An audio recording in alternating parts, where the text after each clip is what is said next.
కనీసం దయచేసి ఇది ఈ సభ యొక్క ముఖ్యోద్దేశం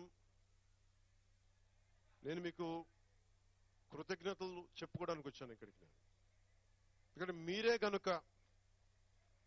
మీరే గనుక నాకు ఈ విజయం ఇచ్చుండకపోతే ఆ విజయం తాలూకు లక్షణాలు గనుక మీరు చూపించకుండా కనుక ఉండుంటే రాష్ట్రం మొత్తం తిరిగే శక్తి నాకు వచ్చిండేది కాదు.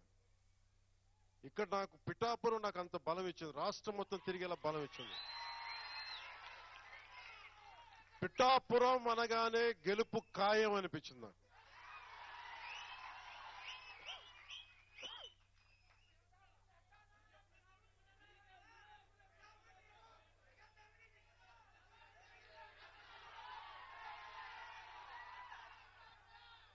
నేను ఒకటే నమ్మాను,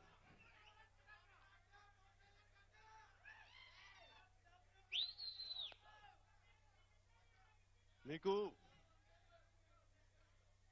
పొద్దున కృష్ణరాజు గారు చెప్పి బీజేపీ నాయకులు అంటా ఉన్నా, పవన్ కళ్యాణ్ గారు గెలవగానే ఇక్కడికి వెంటనే వచ్చింటే బాగుండేది అని. నేను కేవలం ఒక ఎమ్మెల్యేని కాదు, మొత్తం ఎన్డీఏకి అండగా నిలబడ్డ వ్యక్తిని.